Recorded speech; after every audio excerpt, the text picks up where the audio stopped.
Halo teman-teman semua, di sini kelompok kami akan membuat suatu kompilasi foto atau video yang bercerita tentang manajemen risiko bencana. Dalam hal ini kami akan menjelaskan mengenai kegiatan mitigasi, pencegahan, dan kesiapsiagaan.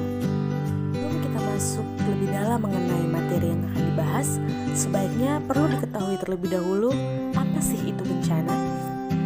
Bencana adalah peristiwa atau rangkaian peristiwa yang mengancam dan mengganggu kehidupan dan penghidupan masyarakat yang disebabkan baik oleh faktor alam, faktor non-alam, maupun faktor manusia, sehingga mengakibatkan timbulnya korban jiwa, kerusakan lingkungan, kerugian harta benda, dan dampak pada psikologis. Berdasarkan sumbernya, bencana dapat dibagi menjadi 3, yaitu bencana alam yang diakibatkan oleh peristiwa alam, yang kedua bencana non-alam, bencana yang diakibatkan oleh serangkaian peristiwa non-alam, dan bencana sosial adalah bencana yang diakibatkan oleh serangkaian peristiwa oleh manusia. Bencana alam juga dapat dikelompokkan menjadi 2. Yang pertama, bencana alam meteorologi yang berhubungan dengan iklim, dan bencana alam geologi adalah bencana alam yang terjadi di permukaan bumi seperti gempa bumi, tsunami, dan longsor. Upaya menerapkan manajemen penanggulangan bencana dapat dilakukan 3 tahap, yaitu yang pertama mitigasi. Berdasarkan Peraturan Pemerintah Nomor 21 Tahun 2008, Pasal 1 Ayat 6, mitigasi adalah upaya untuk mengurangi risiko bencana baik melalui pembangunan fisik maupun penyadaran dan peningkatan kemampuan dalam menghadapi bencana. Berikut adalah beberapa tujuan dari mitigasi. Yang pertama adalah mengurangi dampak yang ditimbulkan khususnya bagi para penduduk. Yang kedua, sebagai landasan untuk perencanaan pembangunan. Dan yang ketiga adalah untuk meningkatkan pengetahuan masyarakat dalam menghadapi dan mengurangi dampak atau risiko bencana. Berikut beberapa kegiatan mitigasi bencana yang perlu dilakukan. 1. Pengenalan dan pemantauan risiko bencana. 2. Perencanaan partisipatif dan penanggulangan bencana. Yang ketiga, pengembangan budaya sadar bencana. Yang keempat, penerapan fisik, non-fisik, dan pengaturan penanggulangan bencana. Yang kelima, identifikasi dan pengenalan terhadap sumber bahaya. Yang keenam, pemantauan terhadap pengelolaan sumber daya alam. Yang ketujuh, pemantauan terhadap penggunaan teknologi. Dan yang kedelapan, pengawasan terhadap tata ruang dan pengelolaan lingkungan hidup.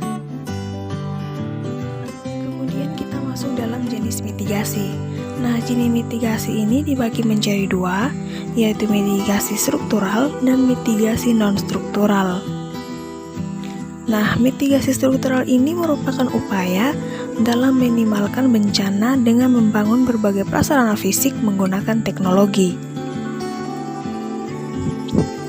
Misalnya, dengan membuat waduk untuk mencegah banjir, membuat alat pendeteksi aktivitas gunung berapi, menciptakan early warning system untuk memprediksi gelombang tsunami, hingga membuat bangunan tahan bencana atau bangunan dengan struktur yang direncanakan sedemikian rupa, sehingga mampu bertahan dan tidak membahayakan para penghuninya jika bencana terjadi sewaktu-waktu.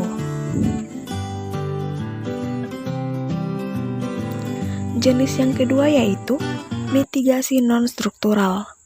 Mitigasi non-struktural merupakan suatu upaya dalam mengurangi dampak bencana melalui kebijakan dan peraturan. Contohnya, Undang-Undang PB atau Undang-Undang Penanggulangan Bencana, pembuatan tata ruang kota, atau aktivitas lain yang berguna bagi penguatan kapasitas warga seperti sosialisasi dan edukasi penanggulangan bencana. Program berbasis masyarakat ini mampu mendorong pemberdayaan kapasitas masyarakat untuk menyiagakan diri dalam mengurangi dampak dan risiko bencana yang terjadi di lingkungan masyarakat. Selanjutnya, kita akan melihat beberapa contoh mitigasi bencana. Berikut ini adalah video mitigasi dalam menghadapi bencana banjir dan juga tsunami.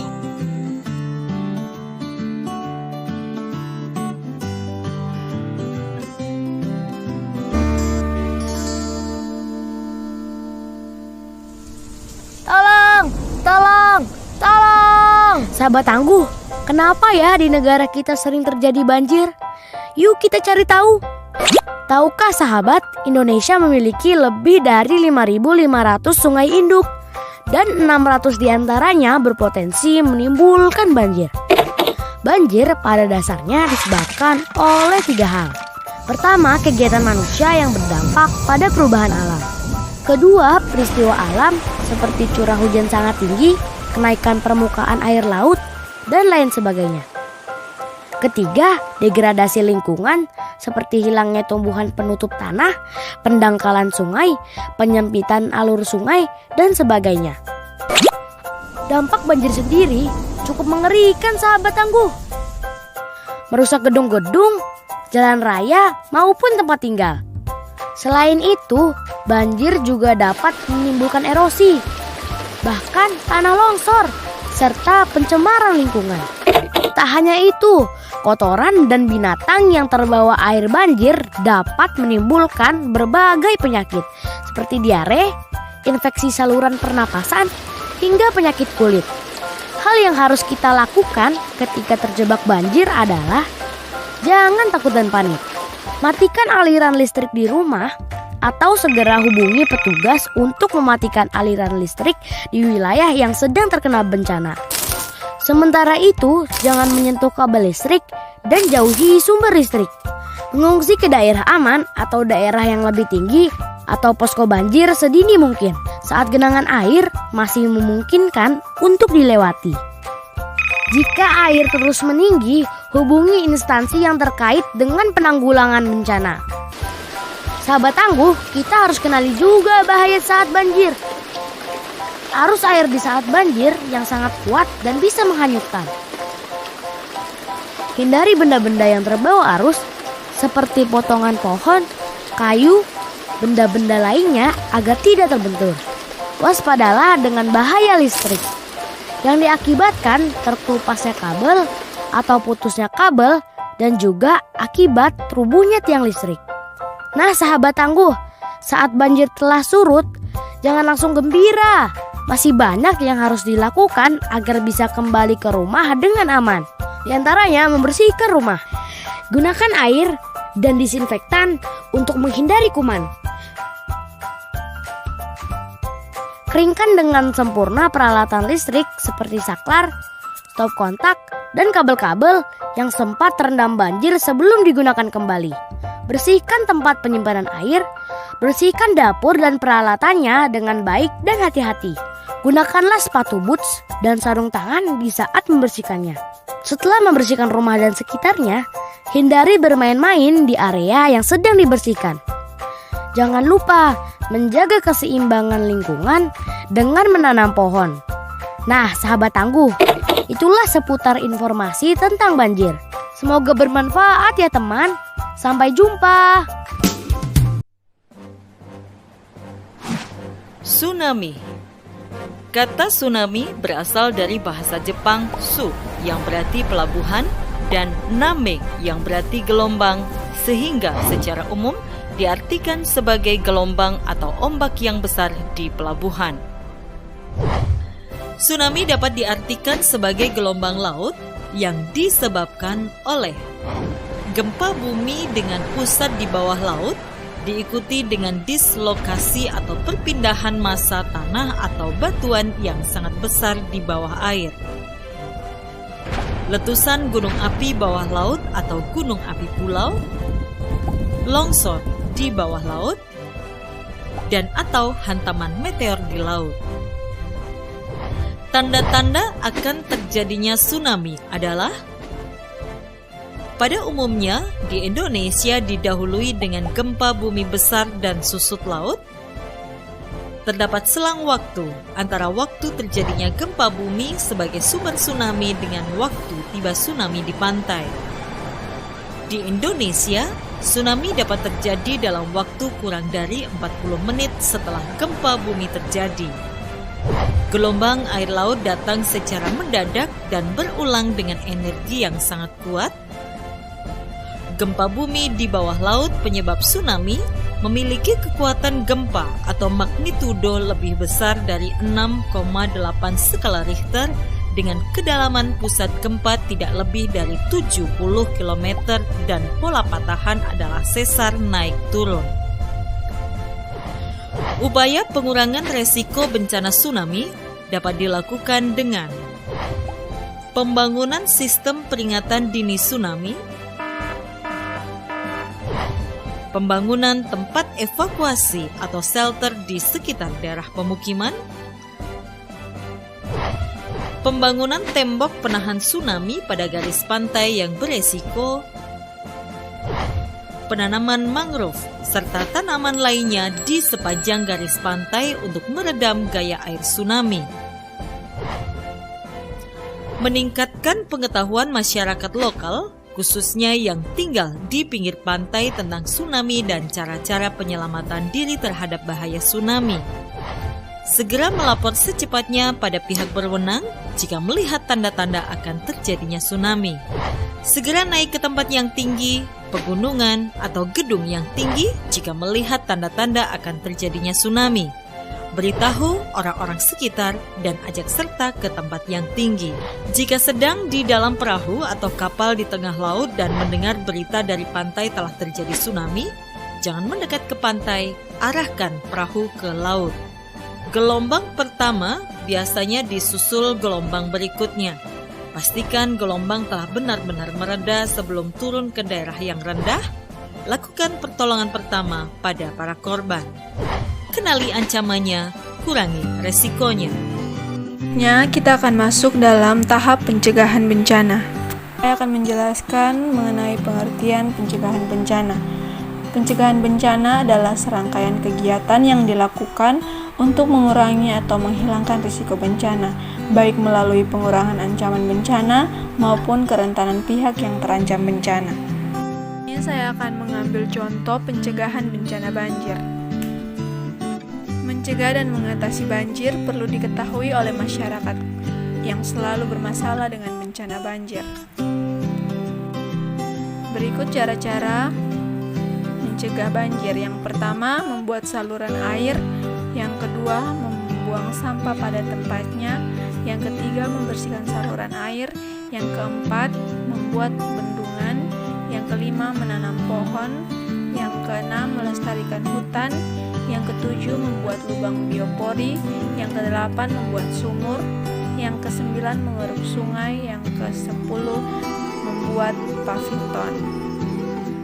Saya akan menayangkan video mengenai cara-cara pencegahan banjir.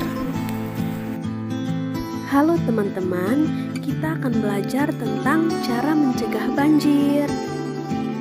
Mari simak videonya baik-baik ya.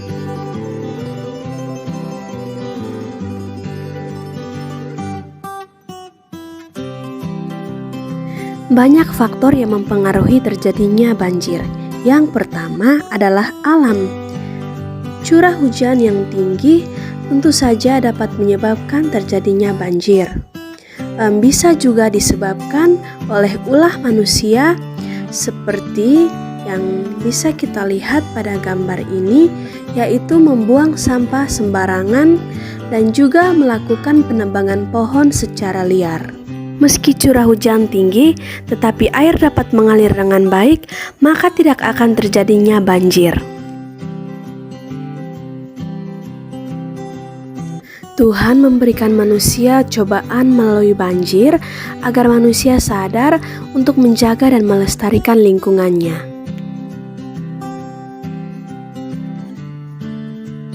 Berikut adalah cara-cara kita mencegah banjir. Yang pertama, membuang sampah di tempatnya. Membuang sampah di tempatnya dapat menurunkan risiko terjadinya banjir yang luar biasa. Yang kedua, membersihkan selokan atau saluran air. Membersihkan selokan apalagi saat hujan sangat berguna karena banyak sekali sampah dan kotoran yang menyumbat jalannya air.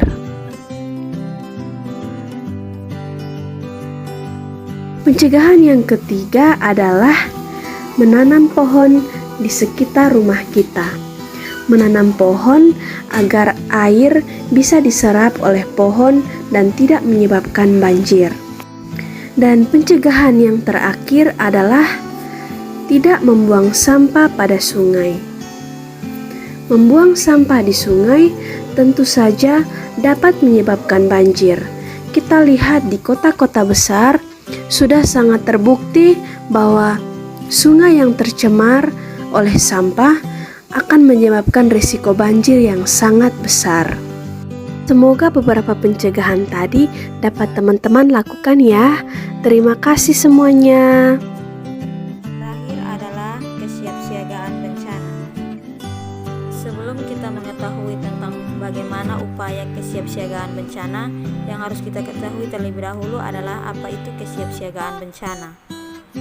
Kesiapsiagaan bencana adalah serangkaian kegiatan yang dilakukan untuk mengantisipasi bencana melalui pengorganisasian serta melalui langkah yang tepat guna dan berdaya guna. Pentingnya kesiapsiagaan bencana antara lain yang pertama, mengurangi ancaman, yang kedua, mengurangi kerentanan masyarakat, yang ketiga, mengurangi akibat bencana, dan yang keempat, menjalin kerjasama.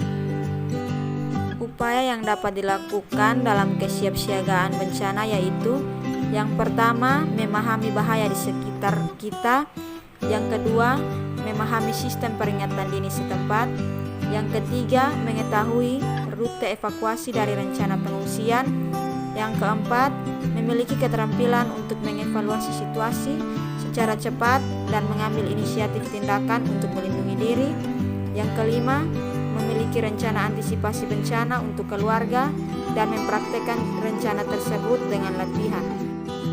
6. Mengurangi dampak bahaya melalui latihan mitigasi, dan yang ketujuh, melibatkan diri dengan berpartisipasi dalam pelatihan. Berikut akan saya tayangkan video singkat tentang kegiatan kesiapsiagaan bencana gunung meletus. Letusan gunung berapi. Tahukah Anda, letusan gunung berapi terjadi akibat endapan magma di perut bumi yang didorong keluar oleh gas yang bertekanan tinggi. Saat meletus, gunung berapi akan memuntahkan berbagai material hingga radius puluhan kilometer. Material yang keluar saat proses erupsi gunung berapi antara lain gas vulkanik, lava, lahar, abu, dan awan panas. Material gunung tersebut berdampak buruk bagi penduduk di sekitar lokasi letusan. Dapat menghentikan aktivitas penduduk sehingga melumpuhkan kegiatan ekonomi. Pemukiman penduduk terancam rusak oleh material berbahaya. Saat terjadi letusan gunung api, ikuti perintah pengungsian yang diperintahkan oleh yang berwenang melalui jalur evakuasi menuju tempat yang telah ditentukan sebelumnya. Lahar dan awan panas berpotensi untuk menimbulkan luka bakar. Demikian pula dengan debu vulkanik dapat mencemari lingkungan, serta memicu terjadinya infeksi saluran pernapasan seperti batuk, pilek, dan radang tenggorokan. Pada jangka panjang, infeksi saluran pernapasan bisa menyebabkan bronkitis dan pneumonia. Untuk mencegah kesehatan, gunakanlah kacamata, masker, pakaian panjang dan tertutup, tetaplah tinggal di daerah yang dinyatakan aman. Cucilah tangan sebelum dan sesudah beraktivitas. Tutup wadah air yang terbuka agar terhindar dari debu. Dan segeralah ke fasilitas pelayanan kesehatan terdekat apabila terdapat cedera dan keluhan masalah kesehatan yang serius. Dengan mengikuti prosedur yang dibuat oleh petugas penyelamat serta mengikuti anjuran petugas kesehatan. Sekian video presentasi yang boleh kami sampaikan mengenai manajemen bencana. Kami memohon maaf jika terdapat kekurangan materi dalam video yang kami tampilkan. Kami juga berharap semoga video yang kami tampilkan ini dapat berguna bagi teman-teman sekalian. Thank you for watching.